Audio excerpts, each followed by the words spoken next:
pọ́dún yìí àsàn mi o, pọ́dún yìí àsàn mi. Èmi ti ní ìdánilójú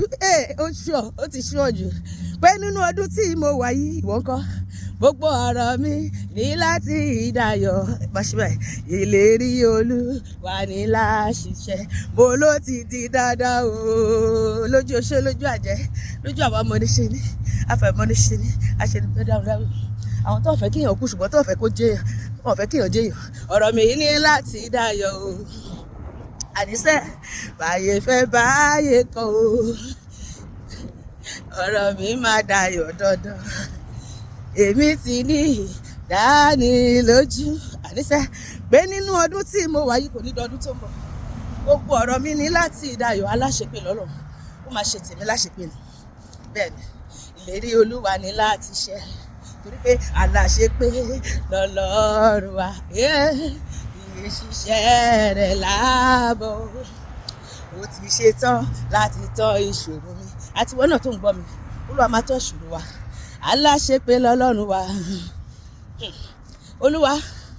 ìṣòro ayé mi ò ń bọ̀ wá dọ̀rọ̀ ìtàn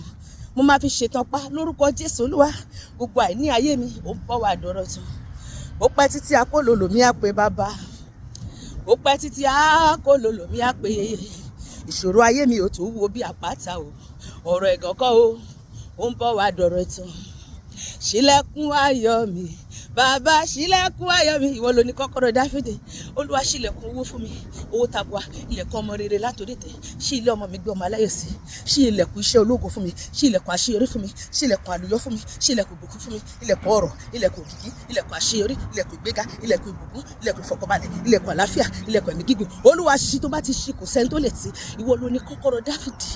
wọ́n lọ́ba tó ṣí tẹ́nikẹ́ni ò lè tì ó ilẹ̀kùn rere gbogbo tó ta ti tì mọ́ mi ṣé wọ́n náà gbàdúrà Olúwa ṣí tó bá ti ṣí kò sẹ́ni tó lè tì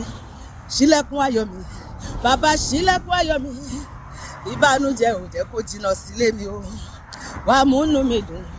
bàbá onílé ayọ̀ o ọ̀rọ̀ ayọ̀ mi o má jẹ́ kó pa mí lẹ́kún àwọn ìlérí ọjọ́ tó ti pẹ́ bàbá Olúwa mú ṣẹ ní kíákíá àwọn ìlérí ọjọ́ tó ti pẹ́ Olúwa mú ṣẹ káráyé lè rẹwà rẹ́ka lára mi o àwọn ìlérí ọjọ́ tó ti pẹ́ Olúwa mú ṣẹ Olúwa máa mú ìlérí ẹ̀ ṣẹ nínú ayé mi àti kọ́dún tó parí èmi àti ẹ máa gbégbá ọpẹ́ sọpá mi á máa lọ́jọ́ ọpẹ́ gbogbo èèyàn máa kí wa kó rí rẹ ọ̀rọ̀ wa máa dayọ̀ lórúkọ Jésù àmín.